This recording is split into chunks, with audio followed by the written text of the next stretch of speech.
are at Smarter Marketing Podcast, and we are here to discuss AI, search engines, SEO, digital marketing, and all that future brings us, and how we can gain visibility in this, let's say, ever-changing reality. I'm almost talking like ChatGPT at this point. The main topic would be ChatGPT and its main new feature that's called memory. First, I would like just a quick introduction. I'm Anne Smarty. I'm the co-founder of Smarty Marketing. Before that, I've been changing a lot of roles in SEO, digital marketing, and community management, branding, all of that. So I'm kind of familiar with all the aspects of that, especially Google algorithm development, updates, and things like that. Together with me is April, our director of social media, designer, outreach manager, so many roles. Thank you so much for also being a co-host for us. My pleasure. Please subscribe. I never miss any huge news in our industry, so we will be updated on anything and have some important insights into anything that's happening with SEO and AI. ChatGPT, OpenAI made their memory public to all its users. It had been announced around February, but it was not available to most people, just to like beta testers of that feature. I guess they were fine-tuning it and trying to make sure that it's good enough, it's contributing good signals. I don't know, but it took them a few months to make it public. Finally, it is public now, so that's what we're going to discuss, and I'll explain why it is important. So previously, just like Google, ChatGPT had only access to public digital information. So they may have been able to watch movies, I don't know, but it's still the same. So they were able to crawl the site, collect the data, and get better, get educated, utilize the data, and grow their knowledge base. Like Google has been realizing that for many years, that it is quite limiting to them. That's why Google always wanted to come up with some social media properties that could add some user input, contributed information, human-driven information to their algorithm and knowledge base. And that's why there were like Google Wave, Google Plus, now it's Google Notes, anything that could help them collect more data from real users they were trying to launch. That is, I believe this is the logic behind the memory feature as well, because ChatGPT can not only rely on publicly available information, it is very hard to understand how to rank it, how to make sense of it. So they need some human input, and that's where memory comes in.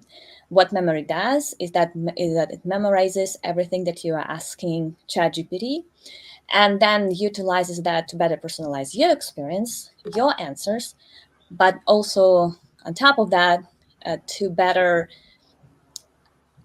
grow their knowledge base and give better answers to others.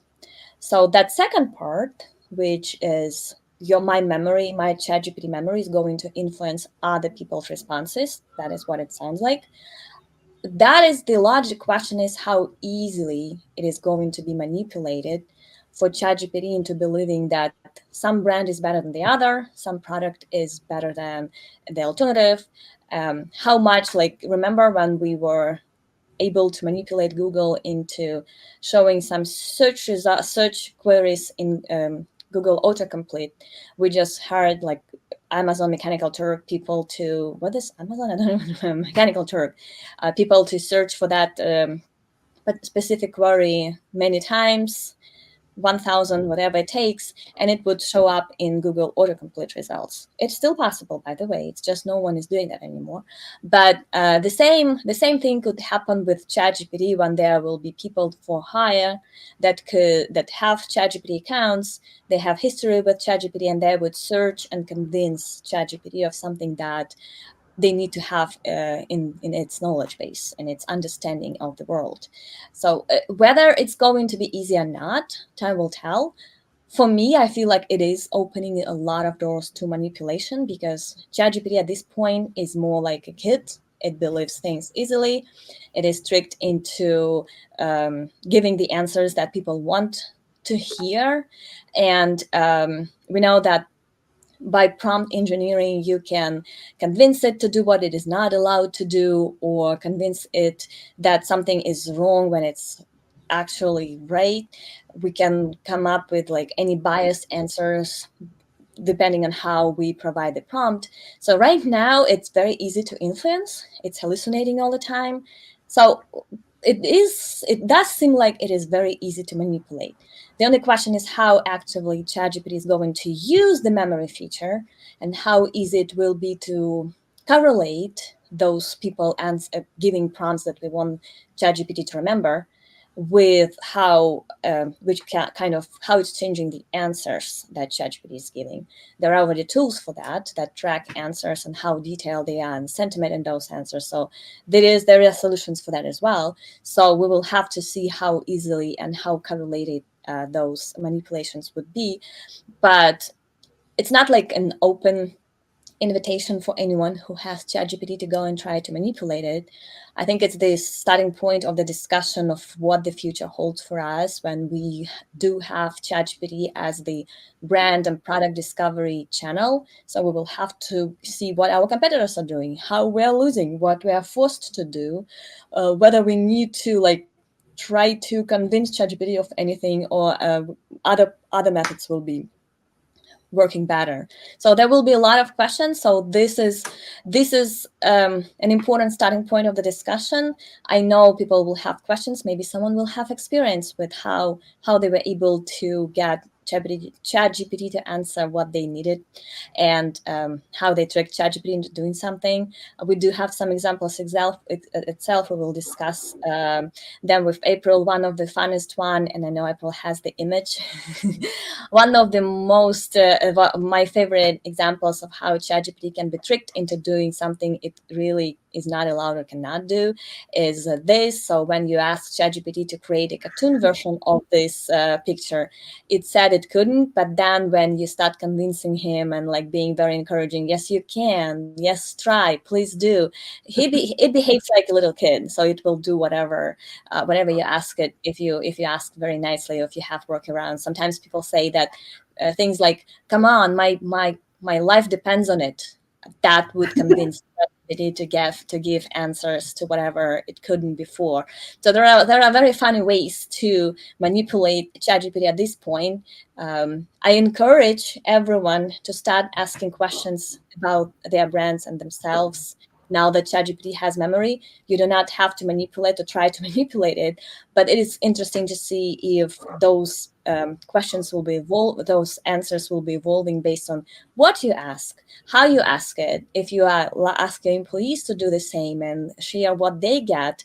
So it's interesting. It will be interesting to watch for sure. And I would love some case studies, and I will absolutely do one for myself, at least for my personal name, so that it's no clients is touched. But we will give it a try for sure. Now that ChatGPT memory is live for everyone, this is your reminder to go play with it and share us any results that you have. With that, April, I would love to have you part of this discussion. If you have any questions or contributions, please share. Well, there's a lot. I mean, there's a lot that I want to talk about, like with Chat GPT. Sorry. Um, I'm there. I'm I right feel there with you. I do that all the time. It's not easy. it's not an easy word to say for sure, but Yes, I know. even when I do ask it questions and stuff, like I don't always trust the answers. Like I always like do my own research, regardless. But yeah, I mean, I wonder how that will develop with the memory thing. Like if it'll, I wonder, like, will it remember questions I've asked in the past, and like will that inform like new things that, all right, that's crazy. Um, That's what the announcement told us. And to your point about ChatGPT giving answers that you need to verify, this is a great point because it is really mhm. that. Yeah. I had a lot of experiences with ChatGPT. Just it feels like it is convinced to give you an answer, even though when it doesn't know the answer. Yeah, or definitely. it doesn't exist. For example, I uploaded some Google patent into ChatGPT, into the prompt. It was about topical authority, and I asked, like, please scan this document and tell me which formula Google is using to calculate it, to calculate Hmm. topical authority. Of course, Google doesn't give any answers, any formulas in their patents. I knew that, but ChatGPT was so impressed by this task, so it invented. Can you imagine? It invented the actual formula that could be used to calculate that concept, but Oh my gosh. it had nothing to do with the actual patent. So if I didn't scan it and try to find it, and then I asked ChatGPT, like, did you find this formula in the patent or did you invent it? And it's like, I invented it. Oh So my gosh. it is very like, because I asked that question, come up with a formula or find the formula Google is using. It changes the answer very very dramatically based on how you ask, what you ask, and you can trick ChatGPT into believing that sky is Wow. green if you ask the right question. So this is something that it is going to be memorizing and using for your and other people's experiences with the tool. I mean, they have been testing it for a while, so maybe it will not be such a huge impact, especially at the beginning. But there is Mhm. a reason why they are launching this feature, and I believe that the reason is data. They need more data. They need more Mhm. knowledge that they Definitely. cannot just roll and access. So they will be using the memory feature for that, and that is opening a lot of doors to a lot of fun things that you can do for marketing for sure. So, I mean, I guess it's just going to get smarter and smarter and more advanced and have all this information that like doesn't exist yet, which is just crazy to imagine because it's, yeah, that's just wild. Oh yeah, I was going to put that one up. Yeah, I did it while you were talking. So, yeah, it's a great point to that as well. Google SGE, which is Google's AI summaries of search results, are Mhm. having lots of problems with the answering as well. So, it like just like ChatGPT, it is giving false answers right on top of search results. So people may not even be looking further after this because the Google does have trust. And one of these examples is what Craig shared here, and it's pretty fun, but also sad, I would say, because there will be a certain percentage of people who Yeah, will. Oh yeah, this is these are studies. They know, like, this yeah, is what I found. yeah. ChatGPT is very impressionable, and a lot of people who are interacting with it are very impressionable. So it could I be know. a messy Yeah, situation.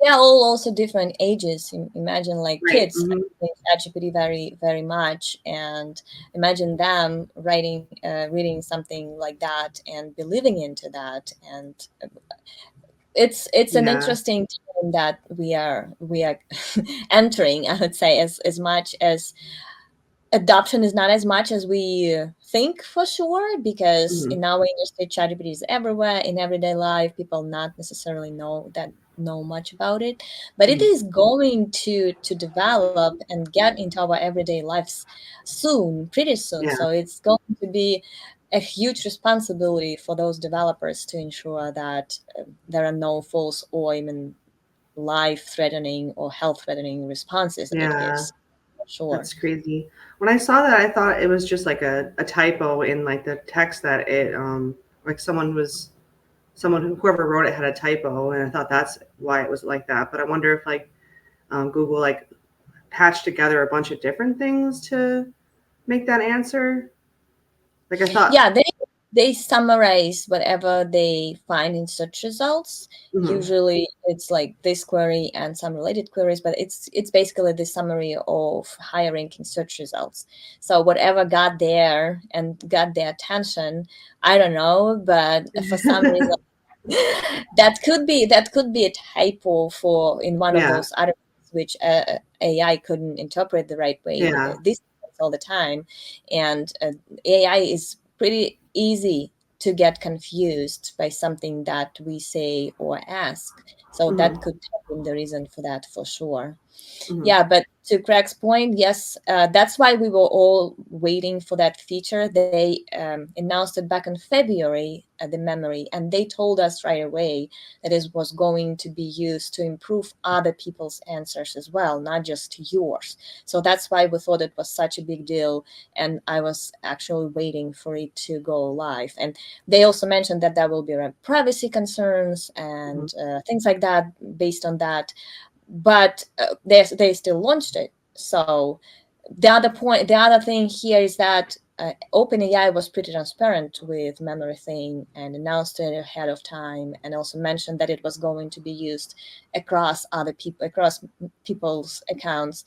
But what other generative AI platforms are using, they're not telling us. So they may have been using the memory feature for many months now and never told us, because they do not disclose their sources of data. Mhm. No generative AI platform has that information for I know for a reason, because they don't want competitors to access that, but they also there's no transparency there as well.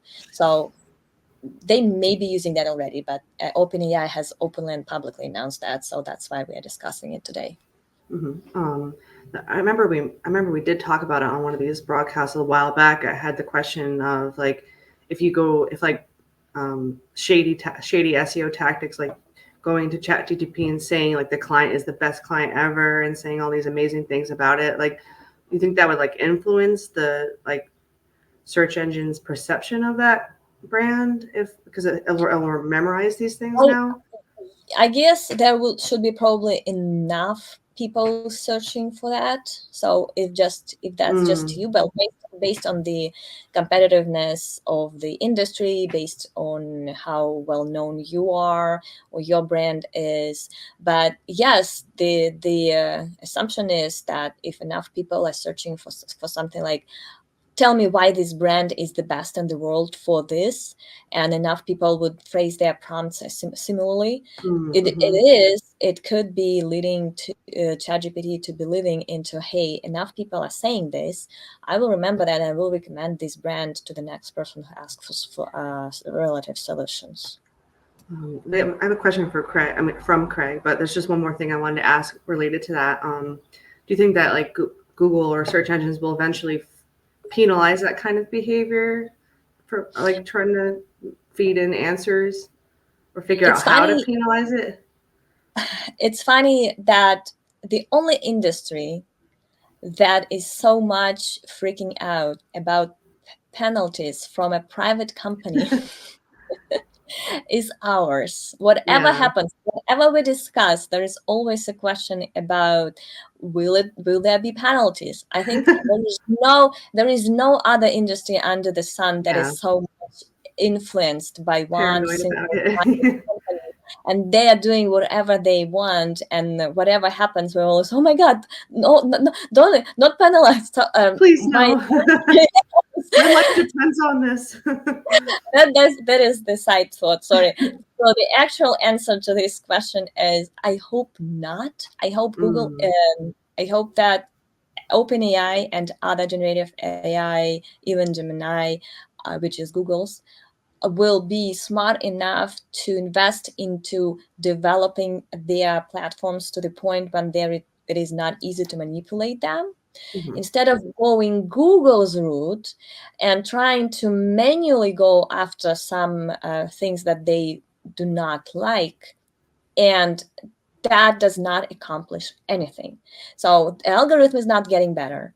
It does not stop manipulations. They just make them smarter. We know that black hat industry is still thriving, Yeah, regardless of everything Google is doing. So instead of trying to make their algorithm better, they are trying to go after a handful, let's say 100. It is not helping search result quality. It is not improving search results. So I hope Google has been, and will remain the only company that does manual penalties. right. All other companies, including any generative AI company, will be smart enough to watch those manipulations and tweak the algorithm the way that it becomes better and smarter. And Right. hopefully that's the answer. That's the future. I'm Yeah. again optimistic. And, I guess Craig's question was similar to what we just talked about. Hmm. Well, Um, Google hopefully will not have access to ChatGPT memory. Will what mm, likely will happen is that Gemini will have, or even maybe has, the memory of its own, and that is going to influence search results and Google perspective. So once we figure out how to manipulate at least one of those platforms, we can we can try those tricks on Gemini and see what it does. I don't think it will be easy to penalize, because again, it will open up a lot of opportunities for negative optimization, because people will start asking those questions about their competitors and mm, get them penalized. But that was not the argument for negative SEO, which by the way did exist and maybe exists still. So maybe Google will be stupid enough to go with manual penalties there. But no, that for every generative AI platform will have index knowledge base and memory of its own, and they will likely be working differently, but we will see. and I agree with this. Honestly, I don't trust Google enough to know do what's best for us, but what's best for them. I mean, I don't know if Google even knows what's best for them anymore. Yeah, it's, But well, they need more money, but I'm not sure that they are yeah, planning long term. I think yeah, that they are trying to solve their current problems with monetization, and they are pretty freaking out about losing some of the searches to Bing and generative AI. So they are frantically trying to go with the flow and integrate some generative AI solutions. But yeah, I don't think there is a good understanding of the future in Google's company. that, Yes, better that, build a brand. That's always a solution. I totally agree. I've been relying on my personal brand for as long as I've existed in the SEO industry, and I can tell you that you can lose projects, you can get them penalized, you can lose careers, communities, you can lose everything, but your brand is something that is yours. So absolutely, investing into branding is the solution to SEO and generative AI optimization, both. So if you are not still investing into your brand, whether it's small brand, whether it's personal brand, whether it's huge brand, it doesn't matter. Just keep building that brand for sure. We can help, by the way.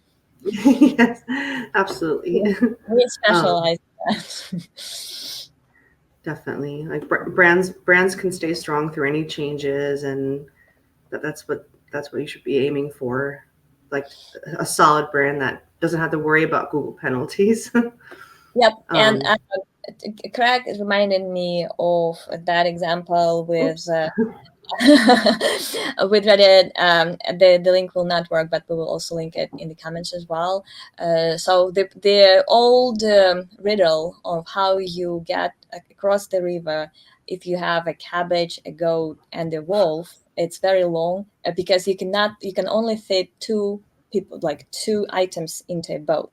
So for example, if you go with a goat, then someone will eat something. So it's a huge deal. It's a very complicated riddle to solve. That's, I know, but ChatGPT apparently was taught how to solve it.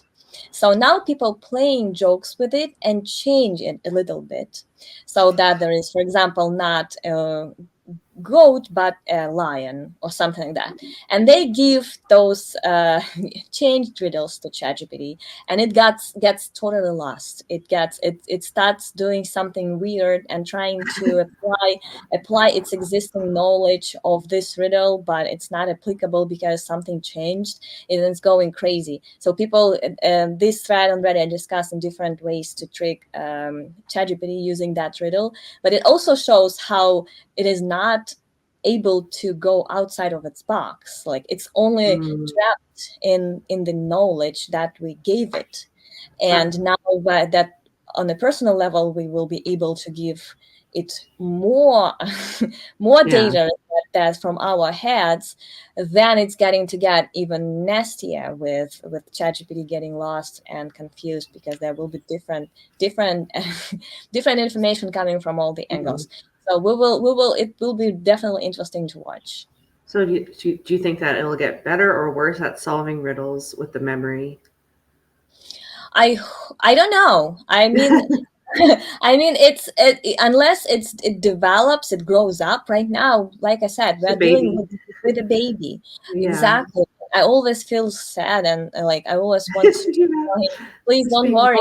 bullying it all the Yes, time. it's You'll like you'll grow. like it gives baby answers, and Hmm. unless it slowly and surely develops its algorithm, it's not about knowledge that much. I think that they are trying to they rushed into solving that problem, but I guess they have a bigger problem of ChatGPT hallucinating, getting confused, getting lost, getting sad very Oh easily.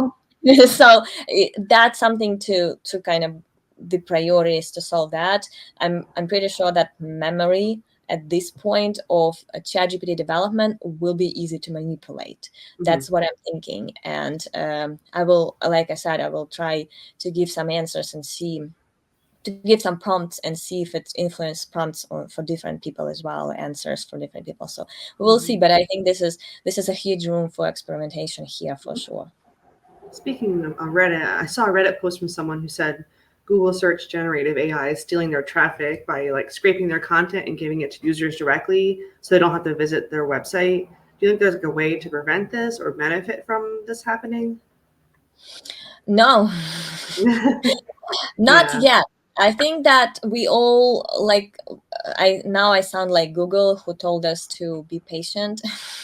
I think that it's too early to solve anything at this point for two Mhm. reasons. First, it is developing too fast. It is like changing. Even SGE is changing every other week still. Sometimes they would give you full answers. Sometimes they only ask you to generate answers, and they do not almost ever ask you to like to show you the full answer right away.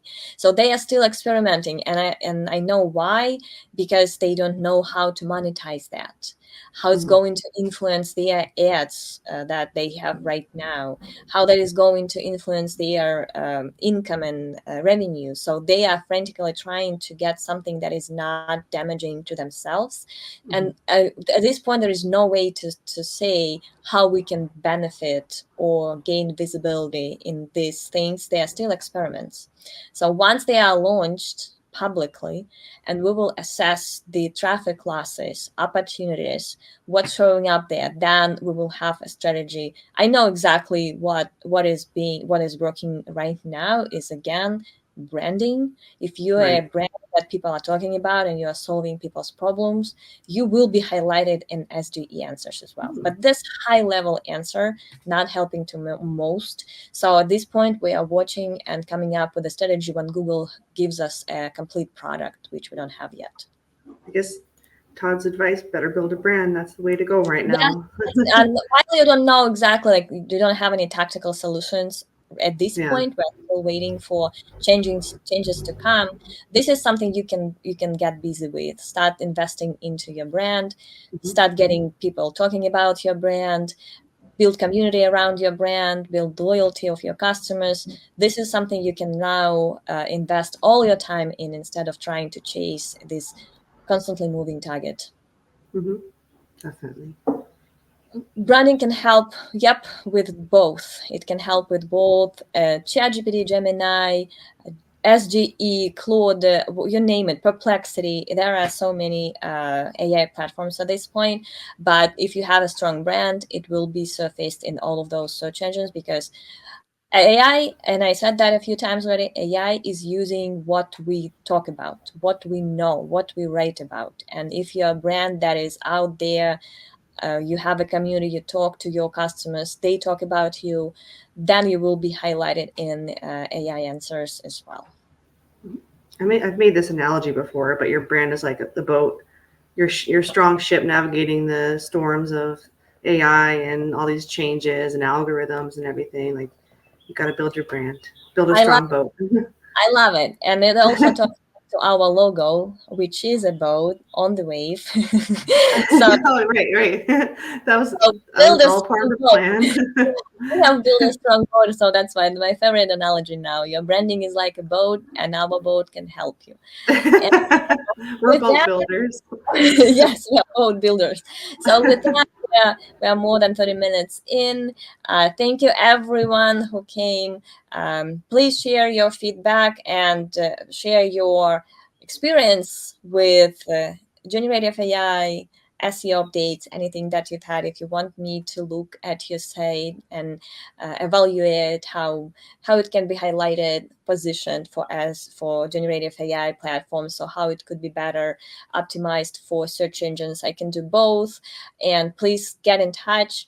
Thank you so much, April, for being with Yeah, it us today, was and an awesome everyone who discussion. asked questions.